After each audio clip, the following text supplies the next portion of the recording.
चटपटीत, कुरकुरीत आणि झटपट बनणारे रवा रिंग कसे बनवायचे हे आज आपण पाहणार आहोत. तुम्हाला खरंच सांगते, रवा रिंग इतके कुरकुरीत बनतात आणि याला बनवायला तर काहीच टाइम लागत नाही. फक्त रवा पाण्यामध्ये 5 मिनिटं शिजवून घ्यायचा, त्याचे रिंग बनवायचे आणि फ्राय करायचे. झालं, एवढीच प्रोसेस आहे. पण खायला याची टेस्ट इतकी अप्रतिम लागते, त्यामुळे तुम्ही न चुकता ही रेसिपी नक्की ट्राय करा. आवाजावरून आयडिया तर तुम्हाला आलीच असेल की रवा रिंग किती कुरकुरीत असे झाले आहेत.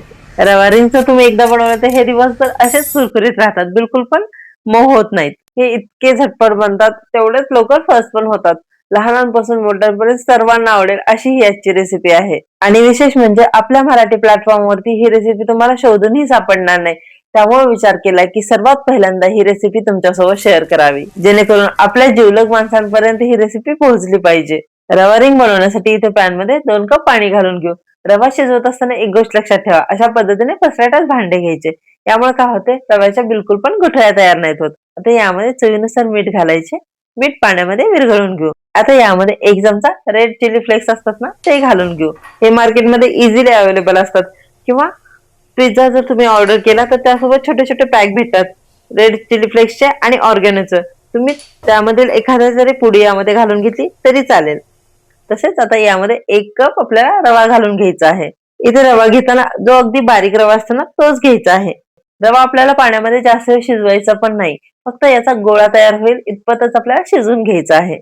तुमच्याकडे जर कपचे मेजरमेंट नसेल तर काय करायचं, 2 वाटी पाणी घ्यायचं आणि त्याच वाटीने 1 वाटी बारीक रवा घ्यायचा. इथे रवा घेताना बारीकच घ्यायचा आहे. तुम्ही ते बघू शकता, एक साधारण 4 ते 5 मिनिटानंतर रवाचा अशा पद्धतीने गोळा तयार होत आहे. आपल्याला इतपतच रवा शिजून घ्यायचा आहे, यापेक्षा जास्त नाही शिजून घ्यायचा. थोडस हे मिश्रण आहे ना, ओलसर असलंच पाहिजे, जास्तही घट्टसर किंवा दाटसर नकोय. आता या स्टेजला आपल्याला गॅस बंद करून घ्यायचा आहे. आता हा एका डिश मध्ये मी काढून घेते आणि रवा हलकासा आपल्याला थंड करून घ्यायचा आहे. रवा हलकासा थंड झाला की काय करायचं, हाताने आपल्याला मळून मळून घ्यायचा आहे. म्हणजे जसं आपण चपातीचे पीठ मळतो ना, त्या पद्धतीने इथे आपल्याला हा रवा पण मळून घ्यायचा आहे. इथे रवा व्यवस्थित असं मळून झालेला आहे. आता यामधील आपला लिंबू असताना तेवढाच आपल्याला आकाराचा गोळा घ्यायचा. हातावरती त्याला गोल करायचा आणि हलकेसे चपटे करून मध्ये होल करून घ्यायचे. या पद्धतीने इथे आपली एक रिंग बनवून झालेली आहे. अशाच पद्धतीने आपल्याला छोट्या छोट्या सर्व रिंग बनवून घ्यायच्या आहेत. तुम्ही पाहिलत ना, किती सोप्या पद्धतीने हे रवा रिंग बनवले जातात. त्याला काहीच टाइम लागत नाही, फटाफट बनतात आणि लहानांना तर हे प्रचंड आवडतात. त्यामुळे मी खरंच रिक्वेस्ट करते की एकदा तरी तुम्ही ही रेसिपी नक्की ट्राय करा. त्यावेळेस माझ्या रेसिपी शूट होत असतात, त्यावेळेस तुम्हाला कॅमेरा मागचा एक सीन दाखवते. हे बघा, रियांश आणि श्राव्या प्रत्येक वेळेस मी काहीही बनवत असते ते इथंच येऊन बसलेले असतात आणि मला हेल्प करणार म्हणजे करणारच. त्यांना कितीही ओरडा, काही करा, काही फरक पडत नाही. त्यांना मी जे काही करत असते ते करायचेच असते. आता हे दोघं मला रवा रिंग बनवून देणार आहेत. यांना सतत मध्ये मध्ये लुडबुड करायला प्रचंड आवडते. त्यामुळे मी विचार केला की चला एकदा तुम्हाला हा सीन दाखवावंच, की म्हणजे मी ज्यावेळेस रेसिपी बनवत असते तर त्यावेळेस माझे छोटे छोटे जे मुलं आहेत ते पण काय करत असतात. बनवता तर काहीच येत नाही, पण ट्राय तर आम्हाला करायचाच असतो. बस हा त्याच्यामध्ये कर. हा दाखव दाखव इकडं.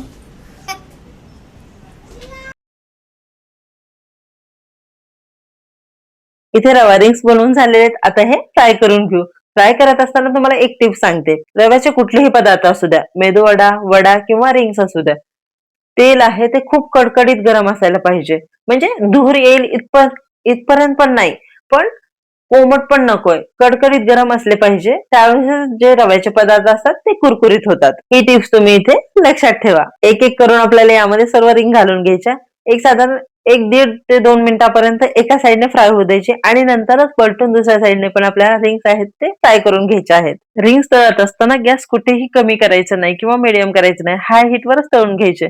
जर आपण हे लो किंवा मिडियम हीटवर तळायला गेलं तर रिंग आहेत ते फुटू शकतात. यासाठी रव्याचे कुठलेही पदार्थ फ्राय करायला थोडासा टाइम लागतो, पण एकदा फ्राय झाले ना इतके फटाफट फिनिश होतात, कारण ही कुरकुरीतच तितके बनतात. त्यामुळे इथे रिंग्स व्यवस्थित अशा फ्राय झालेल्या आहेत. आता हे मी काढून घेते. तुम्ही ते बघू शकता, याला किती सुंदर असा कलर पण आला आहे आणि किती कुरकुरीत असे झाले आहेत. आवाजावरून तर तुम्हाला समजलेच असेल. आता हे रिंग्स तुम्ही असेही खाऊ शकता, पण मी जो पेरी पेरी मसाला भेटतो ना मार्केटमध्ये, तो स्प्रिंकल करून घेत आहे. त्यामुळे आपले जे रवा रिंग असतात ना त्याची टेस्ट आणखी डबल होते. तसेच बारीक चिरलेली कोथिंबीर पण घालून घेतली आहे. हे सर्व आता मिक्स करून घ्यायचे आहे. तुम्ही रिंग सॉस सोबत खाऊ शकता किंवा असेही खाऊ शकता. आपण यावरती पेरी पेरी मसाला स्प्रिंकल केला आहे, त्यामुळे जरी ते आपण सॉस सोबत नाही खाल्ले, असेच खाल्ले तरी पण छान लागतात.